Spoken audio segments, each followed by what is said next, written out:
On y est, et nous sommes très fiers d'être parmi vous pour vous parler de quelques statistiques entre l'ancienne génération congolaise et la nouvelle génération congolaise. Alors, abonnez-vous pour ne rien rater car on parlera de tout et de rien. Il y a certaines personnes qui pensent peut-être Sébastien de Sabre être supérieur par rapport à tous ces entraîneurs qui ont pu passer dans cette sélection nationale. Il y a d'autres personnes qui pensent que c'est Flora Ibenge Ikwange, l'homme qui a fait mieux côté RDC avec le Léopard. Alors, entre le deux, Sébastien de Sabre et Monsieur Flora Ibenge Ikwange, qui est le meilleur entraîneur ou qui reste le meilleur entraîneur de l'histoire de la RDC? C'est la statistique qu'on va dévoiler avec les petites questions qu'on va se poser et qu'on va donner des réponses précises dans cette émission. Alors, abonnez-vous, mesdames et messieurs, pour ne rien rater. Et si vous avez des questions à laisser, faites-les dans les commentaires. On trouvera le meilleur moment de vous lire et ça nous fera plaisir. KMP Sport, on est là. Le football est facile, mais il est difficile de jouer facile. Vous êtes le bienvenu. C'est un débat qui anime la RDC avant la Coupe du Monde.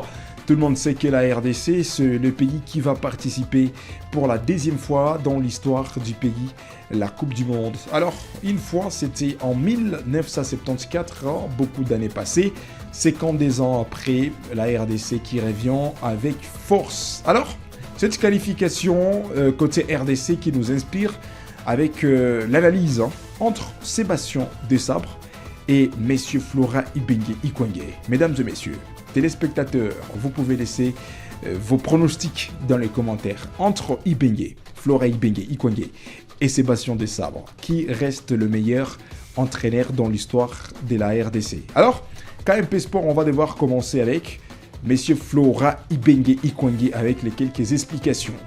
Flora Ibenge Ikwange, c'est un Congolais d'origine congolaise, mais aujourd'hui c'est un franco-congolais, un entraîneur franco-congolais.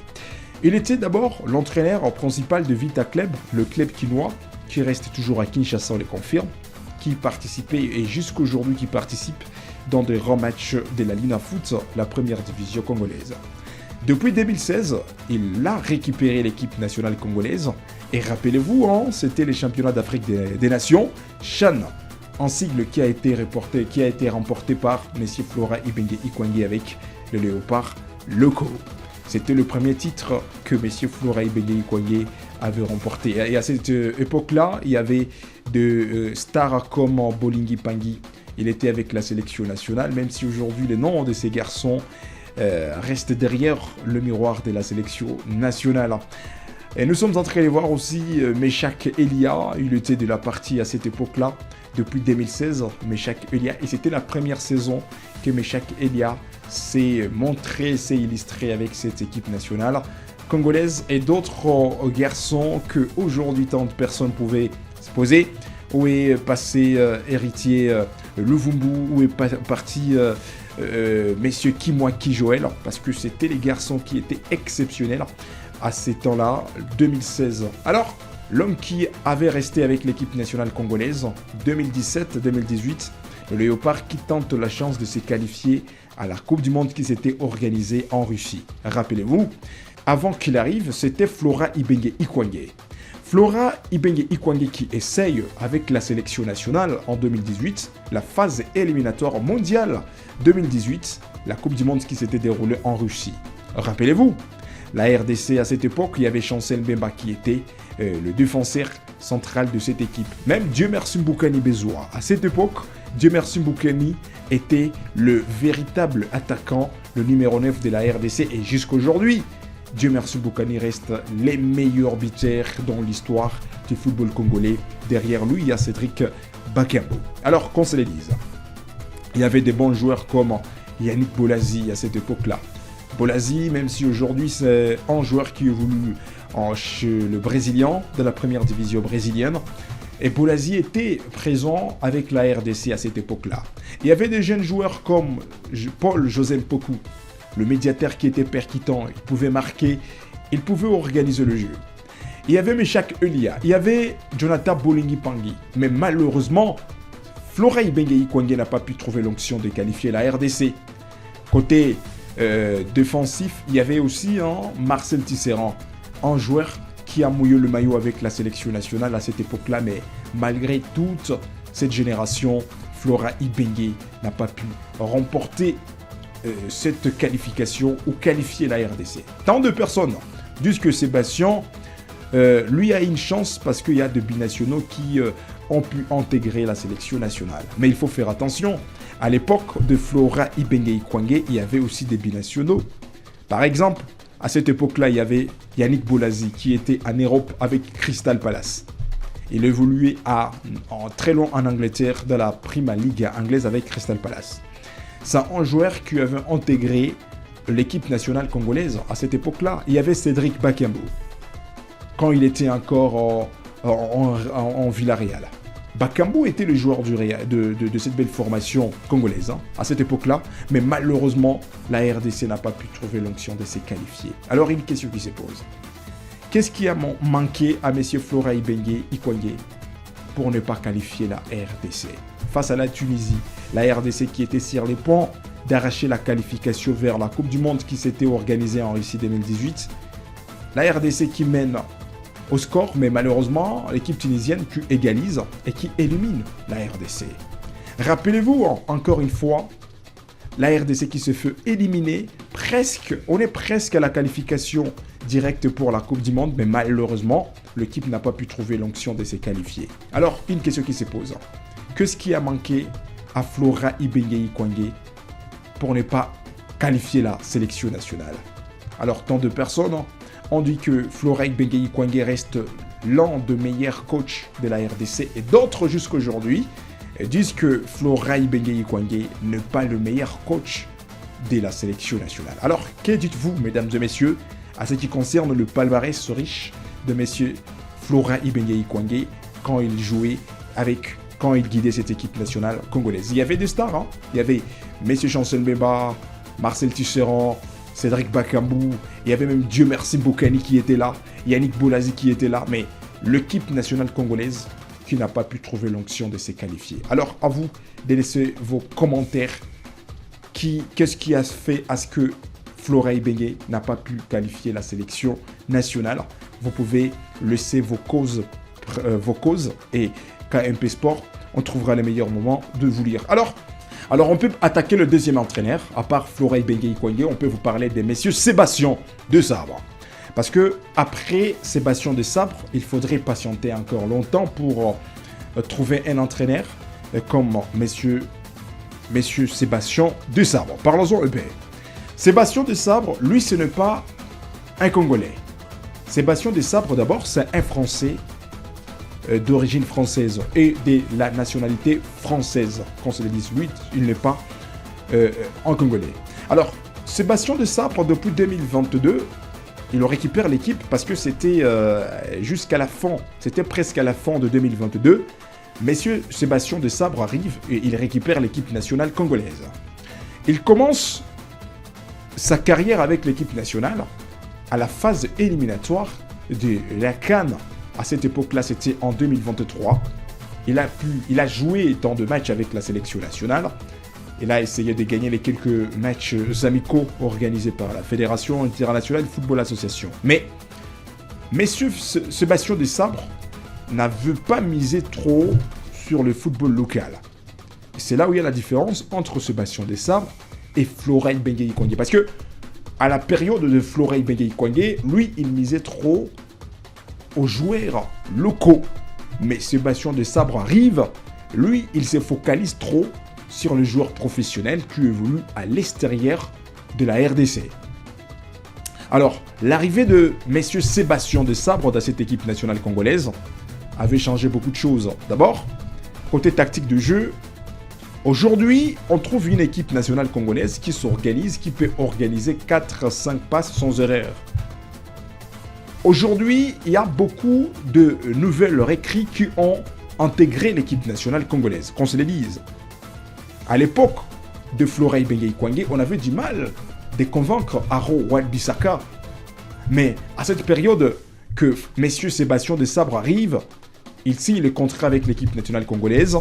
on commence déjà à regarder tant de binationaux de barques côté RDC. C'est le cas des Haro Wan-Bissaka. Après plusieurs années d'hésitation, lui, il a débarqué déjà avec cette équipe nationale congolaise. Comme la jeunesse, nous sommes en train de voir aussi Noah Sadiki. Le garçon n'a pas pu hésiter lors, M. Sébastien de Sabre avait récupéré l'équipe nationale congolaise. M. Sébastien de Sabre avait construit cette équipe. M. Sébastien de Sabre a fait tout pour cette équipe. Avait débrayé les joueurs par-ci par-là pour construire. Et d'ailleurs, lui-même, il avait l'habitude de passer sur le pont de presse en disant « L'équipe nationale congolaise est en mode construction ». Et le voilà, il arrive, il commence déjà à construire l'équipe. D'abord, la première Coupe d'Afrique des Nations que M. Sébastien de Sabre avait joué avec la sélection nationale, l'équipe arrivait à la demi-finale. Rappelez-vous, la Coupe d'Afrique des Nations qui s'était organisée en 2023 en Côte d'Ivoire. La RDC, l'équipe qui arrive à la demi-finale, éliminée par la Côte d'Ivoire. Mais Florai Bengue-Ikwangé, bien sûr que oui, il avait remporté le championnat d'Afrique des Nations CHAN avec la RDC, mais pas la CAN. Messieurs Florai Bengue-Ikwangé, qu'on se les dise, il n'avait pas remporté la Coupe d'Afrique des Nations avec le Léopard. Là, on peut être clair. Et Sébastien de Sabre, jusqu'aujourd'hui, il n'a jamais remporté la Coupe d'Afrique des Nations avec l'équipe nationale congolaise, qu'on se les dise. Alors, la différence qui arrive, messieurs Sébastien de Sabre, il joue, il persévère, il corrige, il construit l'équipe nationale, et le voilà, jusqu'à ce qu'il a qualifié la sélection nationale congolaise. Alors, une question qui se pose. Est-ce que cette qualification donnée par Sébastien de Sabre à la Coupe du Monde, ça sera le meilleur point qu'on peut juger que c'est lui qui reste le meilleur entraîneur de la RDC jusqu'aujourd'hui? Mesdames et messieurs, à vous de laisser vos commentaires. Selon vous, qui reste le meilleur entraîneur entre messieurs Florai Bengue-Ikwangé? Il nous a amené le championnat d'Afrique des Nations en 2016, CHAN. Mais Florai Bengue, il n'a jamais remporté la CAN, la Coupe d'Afrique des Nations avec la RDC. Quand nous sommes en train de parler de messieurs Sébastien de Sabre, il n'a jamais remporté la Coupe d'Afrique des Nations avec la RDC, mais il qualifie la RDC à la Coupe du Monde. Bien sûr que oui, Florai Bengue-Ikwangé avait eu l'opportunité de qualifier la RDC en 2018, mais malheureusement, Florai Bengue-Ikwangé n'a pas pu trouver la dimension de qualifier la RDC à la Coupe du Monde 2018 qui s'était jouée en Russie. Mais en 2026, la RDC, bien sûr que oui, sera de la partie de la Coupe du Monde pour jouer cette grande compétition continentale. Alors, mesdames et messieurs, laissez vos commentaires. Entre Sébastien de Sabre et Florai Bengue-Ikwangé, qui est le meilleur entraîneur dans l'histoire de la RDC? Là, on ne peut pas compter le Zaïre parce que quand on parle de Zaïre, on voit beaucoup d'années passées. Parce que 1974, on ne peut pas comparer les footballs anciens en 1974 et le football moderne aujourd'hui. Raison pour laquelle on commence déjà à comparer la génération de Florai Bengue-Ikwangé. Il avait eu de bons joueurs comme Yannick Bolazi, Cédric Bakambu était là, Dieu merci Boukani était là, mais la RDC n'a jamais arraché sa qualification pour jouer la Coupe du Monde. Et en regardant cette génération impliquée par messieurs de Sabre, Sébastien de Sabre, il a le même Cédric Bakambu qui était à l'époque de messieurs Florai Bengue-Ikwangé. Bakambu, il est encore présent aujourd'hui, même si aujourd'hui il y a Yohan Wissa avec l'équipe nationale congolaise, il y a Haro Wan-Bissaka, il y a Noah Sadiki. Mesdames et messieurs, on peut juger, on peut trancher. Selon vous, parce que KMP Sport, nous on se réserve, c'est à vous maintenant de trancher. Téléspectateurs, selon les analyses que nous avions données sur le nom de messieurs Florai Bengue-Ikwangé et sur les noms de Sébastien de Sabre, selon vous, qui est le meilleur entraîneur dans l'histoire de la RDC? Est-ce que ce Florai Bengue-Ikwangé, qui avait remporté le championnat d'Afrique des Nations avec la RDC, est-ce que ce Sébastien de Sabre qui arrive et qui qualifie la RDC à la Coupe du Monde?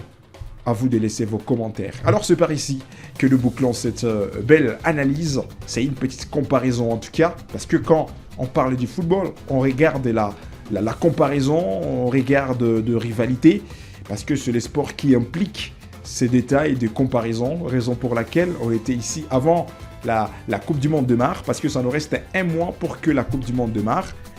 On était obligé aussi de penser à Florent Ibenge-Ekwangé, l'entraîneur qui est aujourd'hui à Tanzanie, et messieurs Sébastien Desabre qui guide l'équipe nationale congolaise aujourd'hui. Alors à Tanzanie, pas comme entraîneur de l'équipe nationale tanzanienne, mais il gère une petite équipe là-bas, en Tanzanie, en club en Tanzanie, mais pas comme un coach ou les sélectionneurs de l'équipe nationale tanzanienne. Il faut éviter la confusion. Alors, mesdames et messieurs, vos commentaires nous feront plaisir. Abonnez-vous, partagez les liens de cette vidéo pour ne rien rater. Encore, restez scotchés. Dans quelques poussières de minutes, il y aura la nouvelle page d'actualité congolaise. On sera ici, on parlera de tout et derrière. Alors, le football est facile, mais il est difficile de jouer facile.